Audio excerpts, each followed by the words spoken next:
Hi అండి, నమస్తే. Welcome to Telugu Tadaka. ఈరోజు వీడియోలో కజ్జికాయలు చేసి చూపిస్తున్నాను.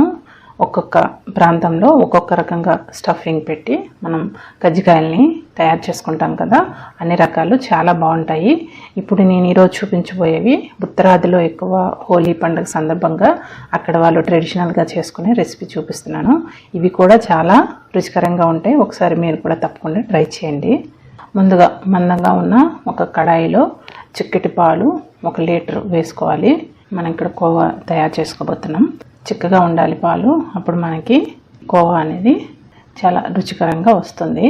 కొంచెం ఇలా వేడెక్కిన తర్వాత గరిటె పెట్టి పొంగిపోకుండా ఇలా కలుపుతూ ఉండాలి. మధ్య మధ్యలో ఒక 2-3 నిమిషాలకు ఒకసారి కలుపుతూనే ఉండాలి.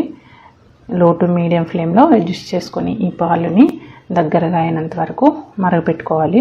అంచులకి ఇలా మీగడ పక్కకి అంటుకుంటుంది కదా, వాటిని కూడా గరిటెతో ఇలా కలుపుతూ పాలల్లో కలుపుతూ చూడండి. ఇక్కడ చిక్కబడింది కదా, ఇంకా ఇది చిక్క కావాలి, దగ్గర కావాలి.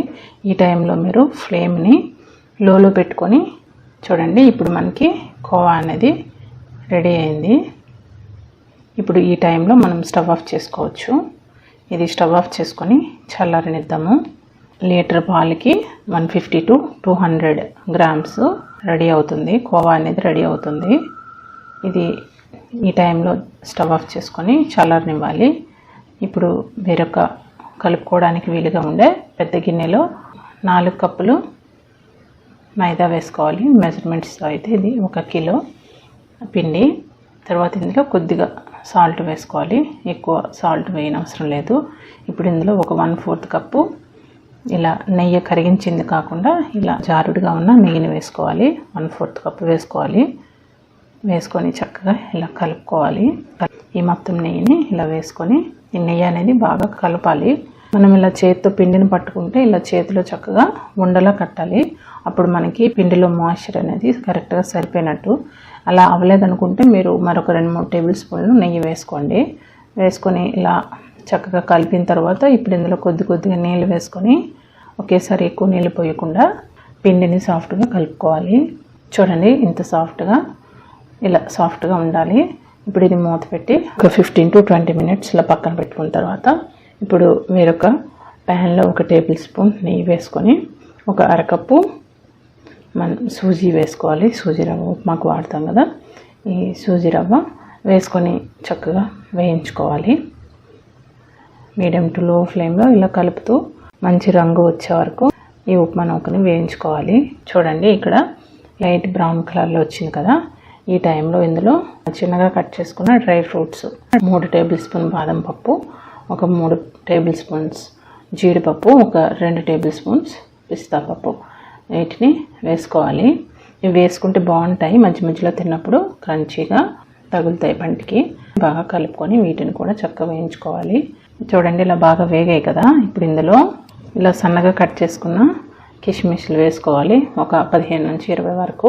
ఒక 1/2 కప్పు ఎండు కొబ్బరి తురుము వేసుకోవాలి. ఎండు కొబ్బరి తురుము ఇలా వేసుకుంటే మనకి ఎక్కువ రోజులు నిల్వ ఉంటాయి. ఈ కొబ్బరి కూర వేసుకున్న తర్వాత ఇది కూడా బాగా కలుపుకోవాలి. చూడండి, ఇలా కలుపుకొని ఇవి చల్లారనివ్వాలి. ఈ చల్లారిన తర్వాత ఇప్పుడు మనం ముందుగా తయారు చేసి పెట్టుకున్నాం కదా, ఈ కోవా కూడా ఇందులో వేసుకొని చక్కగా ఉండలు లేకుండా కలుపుకోవాలి స్టఫింగ్ కోసం. ఈ స్టఫింగ్ అనేది పూర్తిగా చల్లగా అయిపోయిన తర్వాతనే పంచదార పొడి వేసుకోవాలి. 1 కప్ పంచదార పొడి మిక్సీ జార్లో పంచదార వేసుకొని గ్రైండ్ చేసుకుంటే పంచదార పొడి అవుతుంది. ఈ పంచదార పొడిని వేసుకోవాలి. యాలకుల పౌడరు 1 టీ స్పూన్ వేసుకొని మొత్తాన్ని బాగా కలుపుకోవాలి. మనం పంచదార పొడి వేసినప్పుడు, పౌడర్ వేసినప్పుడు మనకి అంత స్టఫింగ్ చల్లగా అవ్వాలి, లేదంటే నీరు లేనిలో అయిపోతుంది, పంచదార అనేది మెల్ట్ అయ్యి. చూడండి, ఇక్కడ మనకి స్టఫింగ్ అనేది బాగా కలుపుకున్నాం. చూడండి, ఇలా బాగా కలుపుకున్నాం కదా. ఈ కలుపుకున్న స్టఫింగ్ని పక్కన పెట్టుకొని ఇప్పుడు పిండిని మరొకసారి బాగా కలుపుకోవాలి. ఒక 5-6 నిమిషాల పాటు పిండిని మళ్ళీ బాగా చేత్తో ఇలా కలుపుకోండి. ఇలా కలుపుకోవడం వల్ల మనకి కజ్జికాయల పైన లేయర్ అనేది క్రిస్పీగా వస్తుంది. ఒక చిన్న నిమ్మకాయ సైజ్ అంతా పిండిని తీసుకొని చక్కగా పూరీలా ఒత్తుకోవాలి. మనకి ఇక్కడ కజ్జికాయల మౌల్డ్ ఉంటుంది కదా, మీకు 2 విధాలుగా చూపిస్తాను. ఒకవేళ మౌల్డ్ లేకపోతే మీరు ఎలా చేసుకోవాలని కూడా ఇప్పుడు నేను చూపిస్తాను. ఫస్ట్ ఇది ఇలా మౌల్డ్ ఉంటుంది కదా, ఈ మౌల్డ్ పైనుంచి ఇలా పూరిని పెట్టి చుట్టూ ఫస్ట్ అంచులకి నార్మల్ వాటర్ ఇలా చుట్టూ తడి చేసుకోవాలి. దీనివల్ల మనకి స్టఫింగ్ లోపల పెట్టి ఆయిల్లో వేసినప్పుడు ఆ స్టఫింగ్ అనేది పిండి అనేది ఊడిపోకుండా చక్కగా అంటుకొని ఉంటుంది. ఇప్పుడు ఇందులో కజ్జికాయ సైజుని బట్టి ఇందులో ఒక 2-3 టీ స్పూన్ల వరకు ఈ స్టఫింగ్ వేసుకోవాలి. స్టఫింగ్ అనేది మనం ఎక్కువ వేసుకుంటే మనం కజ్జికాయ తిన్నప్పుడు బాగుంటుంది. స్టఫింగ్ అనేది స్టఫింగ్ అంతా పెట్టిన తర్వాత ఒకసారి బాగా క్లోజ్ చేసుకొని చుట్టూ ఒక 2-3 సార్లు బాగా నొక్కి పెట్టాలి.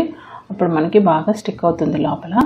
ఇప్పుడు ఒకసారి చుట్టూ ఉన్న ఎక్స్ట్రా పిండిని తీసుకొని ఇలా నెమ్మదిగా మోల్డ్ నుంచి కజ్జికాయను ఓపెన్ చేసుకుంటే డీమోల్డ్ చేసుకుంటే మనకి కజ్జికాయ అనేది ఈ విధంగా తయారైపోతుంది. ఇప్పుడు మీకు మౌల్డ్ లేకపోతే ఎలా చేయాలనేది చూపిస్తున్నాను చూడండి. ఇలా రౌండ్గా ఉన్న ఒక కప్పుని తీసుకొని ఈ పూరి పైన ఇలా పెడితే మీకు సైజు ఒకే సైజులో పూరి అనేది వస్తుంది. ఇప్పుడు దీనిపైన చుట్టూ సేమ్ నార్మల్ వాటర్తో ఇలా చుట్టూ అప్లై చేసుకోండి. నీళ్ళని అప్లై చేసుకొని ఇప్పుడు ఈ మధ్యలోనే మనం స్టఫింగ్ పెట్టుకోవాలి. చుట్టూ అటు ఇటు ఇలా స్టఫింగ్ అనేది అటు ఇటు వెళ్ళిపోకుండా చెయ్యి అడ్డు పెట్టి ఒక 2-3 టీ స్పూన్ల వరకు ఇలా స్టఫింగ్ పెట్టుకొని ఈ రెండు వైపు నుంచి ఇలా క్లోజ్ చేసుకొని మనం వేలుతో చుట్టూ ఒకసారి అద్దుకోండి. బాగా అది స్టిక్ అవుతుంది, రెండు కలిపి బాగా అంటుకుంటుంది.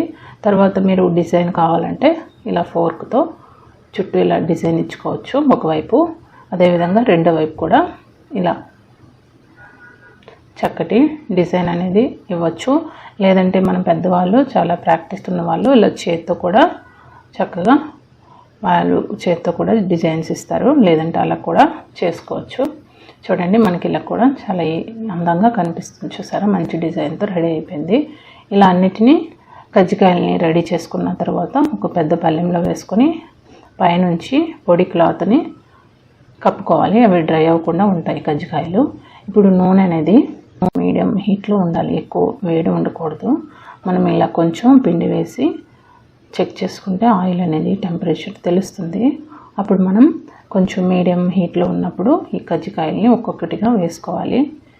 కజ్జికాయలు అనేవి 2-3 వేయకుండా శుభ్రంగా మీరు కడాయిలో ఫుల్గా ఇలా వేసుకుంటే మనకి కజ్జికాయలు అనేది మనం ఎటు తిప్పితే అటు తిరిగి చక్కగా వేగుతాయి. ఈవెన్గా కలర్ అనేవి వస్తాయి. అది 1-2 వేసారనుకోండి, అది ఇటు అటు వెళ్ళిపోయి మనకి ఫ్రై అయినప్పుడు ఒకవైపు ఎక్కువ ఫ్రై అవుతుంది, ఇంకొక వైపు తక్కువగా ఫ్రై అవ్వడం అలా అవుతుంది. అందుకని ఇలా ఎక్కువగా ఒక 5-6 మీ కడాయికి సైజుని బట్టి ఇలా అన్నీ వేసుకొని వీటిని ఇలా కదుపుతూ ఉండండి. అప్పుడు మీడియం టు హై ఫ్లేమ్లో అడ్జస్ట్ చేసుకొని మంచి బంగారు రంగు వచ్చే వరకు వేయించుకుంటే చూడండి, లైట్గా బ్రౌన్ కలర్ ఇలా వచ్చే వరకు వేయించుకుంటే మనకి కజ్జికాయలు అనేవి రెడీ అయిపోతాయి. మీ పైన క్రిస్పీగా వచ్చి మంచిగా లోపల స్టఫింగ్ వచ్చి చాలా రుచిగా ఉంటాయి. ఒకసారి తప్పకుండా ట్రై చేయండి. ఇక్కడ చూడండి, నేను ఇక్కడ తుంచి చూపిస్తున్నాను ఒకటి. చాలా ఎక్కువ స్టఫింగ్తో ఇవి కూడా తినడానికి చాలా రుచిగా ఉంటాయి. ఇవి కూడా ఒకసారి తప్పకుండా మీరు ట్రై చేయండి. ఈ పద్ధతిలో చాలా రుచిగా ఉంటాయి. ఇవి కూడా తప్పకుండా రెసిపీ ట్రై చేసి మీకు వీడియో నచ్చితే లైక్ చేయండి, షేర్ చేయండి, సబ్స్క్రైబ్ చేసుకోవడం మర్చిపోవద్దు. Thank you so much for watching. Bye.